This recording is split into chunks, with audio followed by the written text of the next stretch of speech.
పూర్వీ ప్రతి 3 లక్షల కొనుగోలుకు ఒక బంగారు నాణెం ఉచితంగా పొందండి.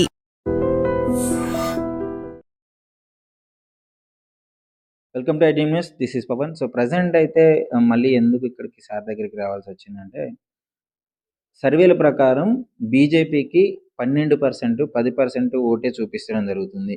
బీఆర్ఎస్కి, కాంగ్రెస్కి ఎక్కువ మోతాదులో 40%, 38 అట్లా చూపించడం జరుగుతుంది. సో దానికి సంబంధించి దాని గురించి ఇప్పుడు మన state general secretary OBC Morcha మన ఈశ్వరప్ప గారు ఉన్నారు. సార్ని అడిగి తెలుసుకుందాము దీనిపైన అసలు ఆయన స్పందన ఏంటి అని. సార్ నమస్కారం. సార్ నమస్కారం. Thank you very much. I dreams ప్రేక్షకులందరికీ భారతీయ జనతా పార్టీ ఓబీసీ మోర్చా తరఫున మనస్ఫూర్తిగా వాళ్ళందరికీ ధన్యవాదాలు. సార్ ఇప్పుడు సర్వేస్ చూసుకున్నట్లయితే మీరు విన్నారు అంటే అన్నిటికీ బీజేపీ ఏ సర్వేలైనా బీజేపీకి మరీ దారుణంగా పర్సంటేజ్ తక్కువలో వేయడం జరుగుతుంది. అసలు దాని మీద మీ అభిప్రాయం ఏంటి? ఈ సర్వేల మీద ఏమనుకుంటున్నారు? భారతీయ జనతా పార్టీ తరఫున బ్రహ్మాండమైనటువంటి ప్రచారం జరుగుతూ ఉంది. మీరు అడిగిన ప్రశ్నకు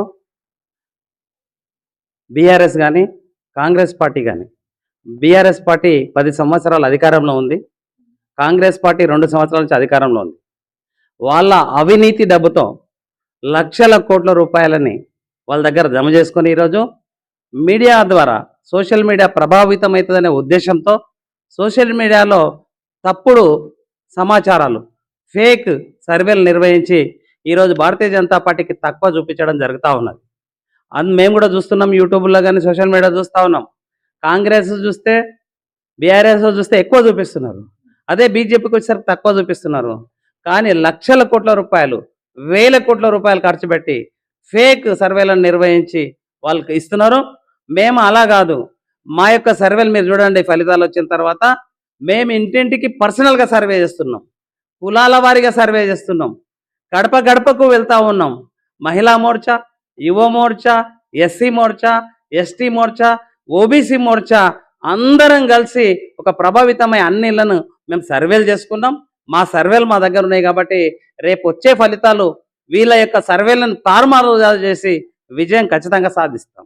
అంటే బయట సర్వేలు అంటే ఇప్పుడు అన్ని సర్వేలు అలాగే చూపిస్తున్నాయి కదా. సరే ఒకటి అంటే మనం తగ్గించి చూపించే అవకాశం ఉంది, కానీ ప్రతి ఒక్కటి ఎందుకు ఈ విధంగా చూపిస్తున్నారు? ఇవి సర్వేలు చేస్తున్నది ఎవరు? కాంగ్రెస్ పార్టీకి ఉన్నటువంటి యూట్యూబ్ ఛానల్స్ కొన్ని వాళ్ళకి చేస్తున్నాయి సోషల్ మీడియా, టీఆర్ఎస్ పార్టీ వాళ్ళ సోషల్ మీడియా టీఆర్ఎస్ వాళ్ళకి చేస్తుంది. భారతీయ జనతా పార్టీ సర్వేలు మేము చేసుకుని మేము ప్రకటించడం లేదు. వాళ్ళ సర్వేలో వాళ్ళ అధికం చూపించి ప్రజలను భ్రమపడడానికి, ప్రజలను మోసం చేయడానికి చేస్తున్నారు. కానీ వాస్తవంలో గ్రౌండ్లో మేమున్నాం.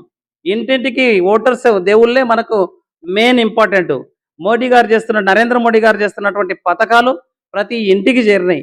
ఈరోజు భవ్యమైన దివ్యమైన రామ మందిరం తీసుకోండి, 370D ఆర్టికల్ తీసుకోండి, బీసీ ముఖ్యమంత్రిని ప్రకటించినటువంటి ఏకైక పార్టీ భారతీయ జనతా పార్టీ. అలాగే 27 మంది ఓబీసీలకు సెంట్రల్ క్యాబినెట్లో మంత్రులను ఇచ్చినటువంటి నరేంద్ర మోడీ గారి నాయకత్వం ఉంది. ప్రజలందరికీ కూడా ఈరోజు వారు కరోనా టైంలో ఇబ్బందులు పడుతుంటే ఇంటింటికి 6 కిలోల బియ్యం ఇవ్వడం జరిగింది. కరోనా వ్యాక్సిన్ ఫ్రీగా 2 సార్లు 3 సార్లు ఇవ్వడం జరిగింది. ప్రజలకు తెలుసు, వాళ్ళు ఇచ్చినటువంటి మోడీ గారు ఇస్తున్నటువంటి 6 కిలోల బియ్యం ప్రతి ఒక్కరు తింటా ఉన్నారు. ప్రతిరోజు ఆ అన్నం తింటున్నప్పుడు మోడీ గారు గుర్తొస్తారు తప్ప వారు వేరే వాళ్ళు గుర్తురారు. కాబట్టి మా సర్వేలు లేవు, మా సర్వేలు మాకున్నాయి, మేము ప్రకటించడం లేదు. ఆ ఫేక్ సర్వేల ద్వారా వాళ్ళు భ్రమపడుతున్నారు తప్ప అది నిజం కాదు. బీజేపీ గెలుపు అంటే మీకు ఆ కాన్ఫిడెన్స్ ఏంటి? అసలు బీజేపీ గెలుస్తుందని ఇప్పుడున్న ప్రధాన పార్టీలు పోటీ పడుతున్నాయని బీజేపీ ఇక్కడ ఎలా చూసుకున్నా తెలంగాణలో అంత ఎఫెక్ట్ చూపించలేకపోతుంది అని అనుకుంటున్నాను. మీరేమనుకుంటున్నారు? తెలంగాణలో మీరు చూశారు పార్లమెంట్ ఎలక్షన్లలో మేము 8 ఎంపీ స్థానంలో గెలిచినాం. కాంగ్రెస్ 8 స్థానాల్లో గెలిచింది, ఎంఐఎం 1 స్థానంలో గెలిచింది. 50% ఆల్రెడీ ఉన్నాం. అదే అసెంబ్లీలో చూసుకుంటే సుమారుగా 56 అసెంబ్లీలలో అధిక మెజార్టీని పొందినాం పార్లమెంట్ ఎలక్షన్లలో. కాబట్టి లేరనడానికి ఆస్కారమే లేదు. ఈరోజు చూస్తే నిన్న గౌరవ ముఖ్యమంత్రి గారు ఏం మాట్లాడుతున్నారు? ఆయన కాంగ్రెస్ అంటే ముస్లిమ్స్ అంటే కాంగ్రెస్. ఇక్కడ తేలిపోయింది, ఇక హిందువులమంతా ఒకటి కావాల్సిన అవసరం ఏర్పడ్డది. చెప్పగానే ముఖ్యమంత్రి గారు చెప్పినారు, హిందువుల యొక్క ఓట్లు 3 లక్షలు ఉన్నాయి, ముస్లింల ఓట్లు 1 లక్ష ఉన్నాయి. 1 లక్ష ఒకవైపు, 3 లక్షలు ఒకవైపు. విజయం ఎవరిదవుతుంది? 3 లక్షల మందిని మేము ఆల్రెడీ చేరినాం. ఒక్కసారి, 2 సార్లు, 3 సార్లు వారి దగ్గరికి వెళ్ళడం జరిగింది, మాట్లాడడం జరిగింది. కాబట్టి విజయం ఖచ్చితంగా భారతీయ జనతా పార్టీ అభ్యర్థి లంకల దీపక్ రెడ్డి గారు అత్యధిక మెజారిటీతో గెలవబోతున్నాడు. మీరు ఇన్ని చెప్తున్నారు మోడీ గారు చేసినారని. మరి అది ప్రజల్లోకి ఎందుకు పర్ఫెక్ట్‌గా తీసుకెళ్ళలేకపోతున్నారు అని? మీరు నన్ను అడుగుతున్న క్వశ్చన్ ప్రజల్ని అడిగితే బాగుంటది. మీరు 6 కిలోల బియ్యం వస్తుందా లేదా అడగండి. వ్యాక్సిన్ తీసుకున్నారా లేదా అడగండి. సిలిండర్ తీసుకుంటున్నారా లేదా అడగండి. ఎరువుల సబ్సిడీ వస్తుందా లేదా అడగండి. రైతులకు 2000 కిసాన్ సమ్మాన్ యోజన వస్తుందా లేదా అడగండి. అన్ని పొందుతున్నారు. ప్రతి ఇంటికి ఆల్రెడీ మోడీ గారి వాళ్ళ హృదయంలో ఉన్నారు. వాళ్ళ గుండెల్లో ఉన్నారు. వాళ్ళు ఓటేసేటప్పుడు ఒక్కటే జై శ్రీరామ్ అంటారు. మోడీ గారిని దాచుకొని కమలం పువ్వు బటన్నే దబాయిస్తారు తప్ప ఎట్టి పరిస్థితుల్లో వేరే పార్టీకి వేయరు. హిందువులము ఒక్కటయ్యే టైం వచ్చింది. అది గౌరవ ముఖ్యమంత్రి గారు రేవంత్ రెడ్డి గారే చెప్తా ఉన్నారు. 1,00,000 మంది ఒకటి 3 లక్షలు అన్నప్పుడు తేట తెల్లమైంది. ఇంకా గెలుపు ఖచ్చితంగా మా ప్రభుత్వాల పథకాలు కానీ నరేంద్ర మోడీ గారు మనం పాకిస్తాన్తో చూసాము, పహల్గామ్ యొక్క చూసాము. ఏం జరిగింది అక్కడ? అమాయకులు అన్నటువంటి 27 మందిని పొట్టన పెట్టుకున్నారు ఉగ్రవాదులు. పాకిస్తాన్ పెంచి పోషించినటువంటి ఉగ్రవాదులు. అది దేశమంతా ప్రతి ఒక్కరికి తెలుసు. దేశానికి తండ్రి గట్టిగా ఉండాలి, నాయకుడు గట్టిగా ఉండాలి. ఒకప్పుడు పాకిస్తాన్తోనే కొట్లాడినాం. ఈ కాంగ్రెస్ కొట్లాడిందంతా పాకిస్తాన్తోనే మాట్లాడింది.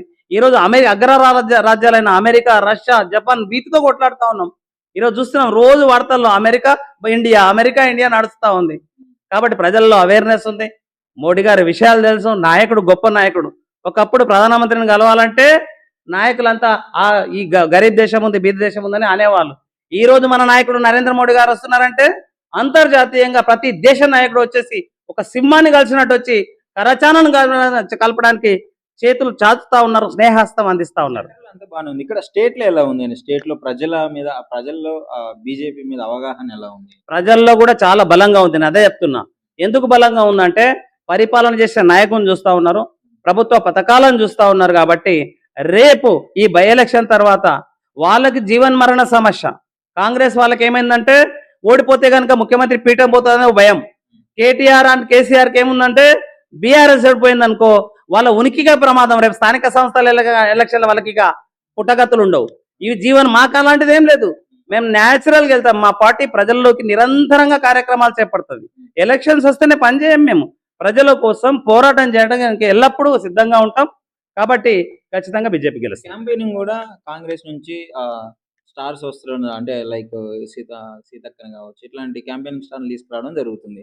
మరి బీజేపీకి ఎలా ఉంది పరిస్థితి? మా బీజేపీకి స్టార్ క్యాంపెయిన్స్ ఆల్రెడీ ఉన్నారు.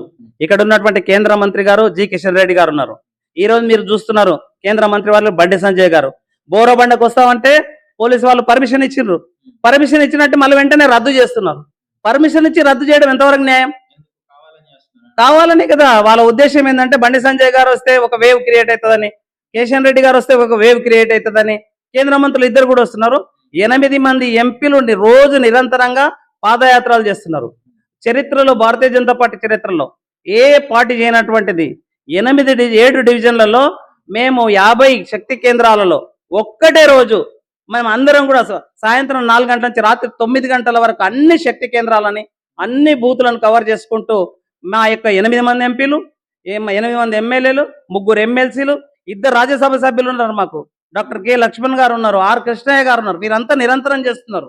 మీరు మీ దృష్టికి వచ్చిందో లేదా కానీ మా స్టార్ క్యాంపెయిన్ మా ఎంపీలు, మా కేంద్ర మంత్రులు, మా ఎమ్మెల్సీలు, మా ఎమ్మెల్యేలే.